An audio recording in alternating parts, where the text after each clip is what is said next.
સુરત સહિત ભારત દેશના 40 યુવકોને નોકરી આપવાના બહાને એજન્ટો થાઇલેન્ડથી મ્યાનમાર નદી પાર કરાવીને ચાઇનીઝ ગેંગને સોંપી દેતા અને પછી મસમોટું ગેરકાયદેસર કામ થતું હતું. સુરત પોલીસે મોટા રેકેટનો પર્દાફાશ કર્યો છે અને ડિંડોલીના એક યુવકની ધરપકડ કરી છે. સુરત શહેરની સાયબર ક્રાઇમની ટીમને ઇન્ટરનેશનલ રેકેટનો પર્દાફાશ કરવામાં સફળતા મળી. થાઇલેન્ડમાં કમ્પ્યુટર વર્કની નોકરી આપવાના બહાને ભારતના અલગ અલગ રાજ્યો અને અન્ય દેશના 40 યુવાનોને થાઇલેન્ડ મોકલી આપ્યા બાદ ત્યાંથી કપટપૂર્વક શોષણ કરવાના ઈરાદે નદીમાંથી બોર્ડર ક્રોસ કરાવી મ્યાનમાર મોકલી આપી ત્યાં આ યુવાનોને ચાઇનીઝ ગેંગને સોંપી દેવામાં આવતા હતા. ત્યારબાદ ચાઇનીઝ ગેંગ દ્વારા ચાલતા ગેરકાયદે કોલ સેન્ટરોમાં ગોધી રાખવામાં આવતા હતા અને આ યુવાનોમાં ફેક આઈડી દ્વારા ભારત સહિત વિદેશોમાં ઇન્વેસ્ટમેન્ટના નામે કોલ કરાવીને ઓનલાઈન ઠગાઈ કરવામાં આવતી હતી. આ મામલે સુરત સાયબર ક્રાઇમ દ્વારા 3 આરોપીની ધરપકડ કરવામાં આવી છે. પોલીસે પંજાબના પટિયાલાના ઝીરકપુર ખાતેથી 2 અને સુરતના ડિંડોલીમાંથી 1 મળીને એમ કુલ 3 આરોપીઓને ઝડપી પાડ્યા છે. ભારતના અલગ અલગ રાજ્યો જેમાં સુરત સિટીનો પણ સમાવેશ થાય છે. રાજ્યોમાંથી કુલ 40 યુવાનોને આ રીતે થાઇલેન્ડ અને ત્યાંથી મ્યાનમાર મોકલી આપવામાં આવ્યા હોવાનું પોલીસની પ્રાથમિક તપાસમાં ખુલ્યું છે. આ રેકેટમાં પાકિસ્તાની એજન્ટ સહિત કુલ 12 જણાની સંડોવણી હોવાનું જાણવા મળ્યું છે. છેલ્લા 1.5 વર્ષથી આ રેકેટ ચાલી રહ્યું છે. સાયબર સેલની પૂછપરછમાં આરોપી નિપેન્દ્ર ઉર્ફે નીરવ ચૌધરી ચાઇનીઝ કંપનીમાં HR મેનેજર હોવાનું ખુલ્યું. નિપેન્દ્રે પોલીસ તપાસમાં Alexander Enzo, Kunal, Nilesh Purohit, William, King, Wim, Kupeng, Along, Sasang, Strong એમ 11 સાગરીતોના નામ લખાવ્યા, જે તમામ સાથે મળીને છેલ્લા 1.5 વર્ષથી ભારત અને અન્ય દેશના લોકોને થાઇલેન્ડમાં કોમ્પ્યુટર વર્કની નોકરી ન આપવાની લાલચ આપીને ઊંચા પગારે નોકરીનો ઝાંસો આપી ભારતના 37, શ્રીલંકાના 2, પાકિસ્તાનનો 1 એમ 40 જણાને થાઇલેન્ડ મોકલી ચાઇનીઝ માફિયાઓ મારફતે બોર્ડર ક્રોસ કરાવી મ્યાનમાર ખાતે મોકલી આપ્યા હતા. પોલીસે રાજકોટના પ્રીત કમારીની પૂછપરછમાં કહ્યું કે પોતે વિવેક ભાતુ મારફતે ટુરિસ્ટ વિઝા પર થાઇલેન્ડ ગયો, જ્યાં એલેક્સ નામના યુવકે અન્ય સાગરીતો સાથે મળીને થાઇલેન્ડમાં નદી ક્રોસ કરાવી મ્યાનમાર KK3 નામની ચાઇનીઝ કંપનીમાં લઈ ગયા. અહીં અલગ અલગ દેશના લોકોને કોલ કરી રોકાણની સ્કીમના નામે સાયબર ફ્રોડના ગુના આચરવાની કામગીરી સોંપાઈ. અંગ્રેજી બોલવામાં તકલીફ પડતા પ્રીતે રાજીનામું આપી દીધું, જેના બદલામાં અન્ય એક માણસ અથવા તો $4,000 એટલે 37 લાખ રૂપિયા આપવાની શરતે પ્રીતે હરિયાણાના રાજનીશ બન્નાને નોકરી માટે મ્યાનમાર બોલાવી પાકિસ્તાનની એજન્ટ એલેક્સ સાથે મુલાકાત કરાવી. તે સમયે પ્રીતની મુલાકાત નીરવ ચૌધરી અને દિલ્હીના કુણાલ સાથે થઈ.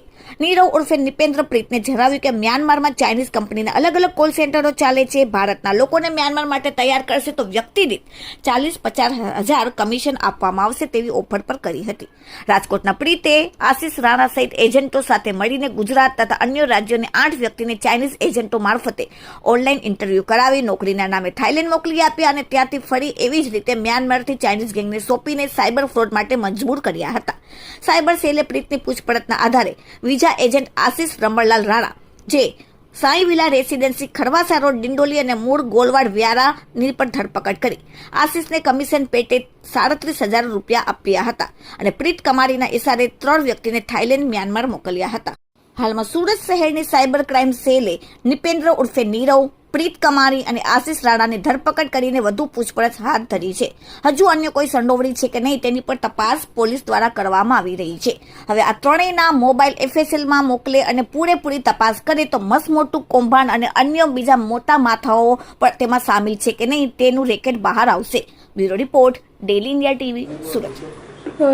CP સર અને જોઈન્ટ CP સરની સૂચના મુજબ સાયબર ક્રાઇમ અટકાવવા માટે અમે લોકોએ પ્રોએક્ટિવ પોલીસિંગ અને જે સાયબર ક્રાઇમની રેકેટ ઘણા સમયથી ચાલી રહ્યું છે એમનો પર્દાફાશ કરવા માટે કાર્યરત છીએ અને આ કામગીરી હાથ ધરવામાં આવી હતી. એના દરમિયાન અમારી ટીમને ખાનગી રહે બાતમી મળી કે ચંદીગઢમાં એવા માણસો છે જે ભારતના જુદા જુદા રાજ્યથી કેટલાક માણસોને સાયબર ક્રાઇમ આચરવા માટે જે ચાઇનીઝ કંપનીઓ કાર્યરત છે મ્યાનમારમાં કે કંબોડિયામાં, એવા કંપનીઓમાં એ લોકોએ માણસોને જોબની લાલચ આપી ત્યાં મોકલે છે અને એ મોકલવા માટે એમને ચાઇનીઝ કંપનીઓ દ્વારા કમિશન આપવામાં આવે છે.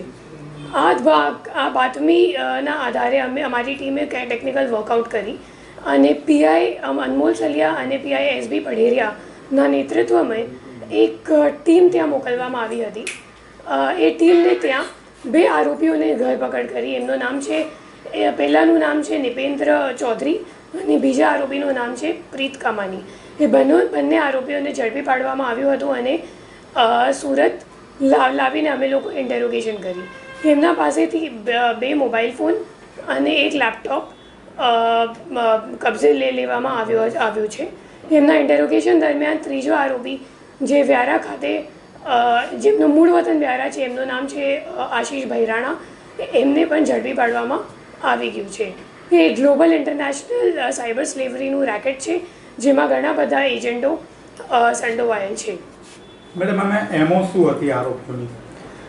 એમાં આરોપીઓની એમો એમ છે કે એ લોકો પહેલાં તો જાતે પોતે મ્યાનમાર ખાતે અને ગેરકાયદેસર રીતે એ લોકો પહેલાં બેંકોક જાય અને જેમ બેંકોકથી રિવર ક્રોસ કરીને નદી ગેરકાયદેસર રીતે બોર્ડર ક્રોસ કરીને મ્યાનમાર અને ચાઇના બોર્ડર પર સ્થિત શાન એસ્ટેટ છે, જેમ મ્યાનમાર મિલિટરીના કંટ્રોલમાં આવે છે, એ એરિયામાં ઘણા બધા ચાઇનીઝ કંપનીઓ ચાલે છે. તો એ જે આરોપીઓ છે એ લોકો જાતે ત્યાં જઈ તાલીમ લઈ લીધી છે પહેલાં તો, કે કેવી રીતે સાયબર ક્રાઇમ આચરવાનું, કે કેવી રીતે તમારે સોશિયલ મીડિયા પર ફેક આઈડી, છોકરીઓની આઈડી બનાવવાનું, બધી જાતે એવી રીતે સોશિયલ મીડિયા પર બતાવવાનું કે અમે લોકો ઘણા રીચ છીએ, અને પછી એ મુજબ સોશિયલ મીડિયા પર જે રીચ નાગરિકો છે દુનિયાભરના, એમ નહીં ખાલી ભારતના, યુએસના કે બીજા કઈ દેશના પણ એ લોકો સિટીઝન્સને ટાર્ગેટ કરે છે, અને એવા નાગરિકોને ટાર્ગેટ કરી એમના પાસેથી ઇન્વેસ્ટમેન્ટનું લાલચ આપી અને મોટા શું કહેવાય વળતરનું લાલચ આપી એમના પાસેથી કેવી રીતે પૈસા લઈ લેવાનું, એવું સાયબર ક્રાઇમની તાલીમ એ લોકો ત્યાં લે છે ચાઇનીઝ ગેંગથી. પછી એ લોકો પરત આવી એ જ ચાઇનીઝ ગેંગ સાથે કાર્યરત થઈ એમના HR એક્ઝિક્યુટિવ તરીકે ભારતમાં કામ કરતા હતા, અને ભારતથી અને બીજા વતન જેમ કે ઇથિયોપિયા અને પાકિસ્તાનના પણ માણસોને ત્યાં સાયબર ક્રાઇમ આચરવા માટે શું કહેવાય જોબની લાલચ આપી ત્યાં મોકલતા હતા. અને આ કરવા માટે એ લોકો શું કરે કે ફેસબુક કે ઇન્સ્ટાગ્રામમાં ફેક પેજો બનાવે કે તમે અગર અમે લોકોને જાણ કરો કે તમે અગર જોબની જરૂરિયાત હોય તો તમે કોલ કરો, તો અમે લોકો તમને વધારે સેલરી આપીએ અને એવા કંપનીમાં તમને જોબ અપાવીશું, એમ કહીને એ લોકો ટ્રેપ કરે છે જે ઇનોસેન્ટ નાગરિક છે એને, અને પછી એમને જૂઠ કહીને છેતરપિંડી કરીને એમને ત્યાં બેંકોક ખાતે મોકલવામાં આવે છે. પછી બેંકોકથી ચાઇનીઝ ગેંગ એ લોકોનો કબજો લઈ લે અને પછી એમને ગેરકાયદેસર રીતે નદી ક્રોસ કરાવીને મ્યાનમાર ખાતે આવી કંપનીઓમાં પ્લેસમેન્ટ કરવામાં આવે છે.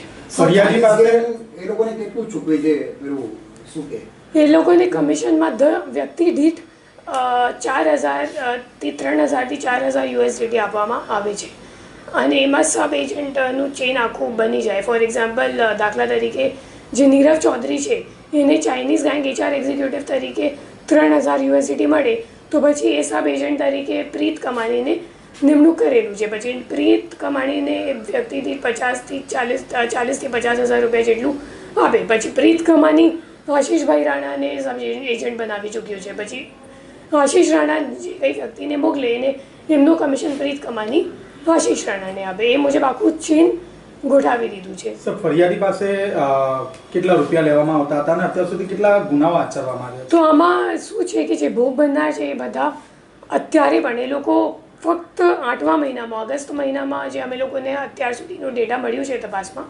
એમાં ફક્ત ઓગસ્ટ મહિનામાં 40 જેટલા માણસોને ત્યાં એ લોકોએ મ્યાનમાર ખાતે મોકલી આપ્યું છે. એમાં 2 પાકિસ્તાની છે અને 2 ઇથિયોપિયન નાગરિકો પણ છે, અને મોટાભાગના ભોગ બનનાર આપણા ગુજરાત અને હરિયાણાના છે. તો કુલ 9 ગુજરાતીઓ છે અને 9 હરિયાણવી માણસો છે.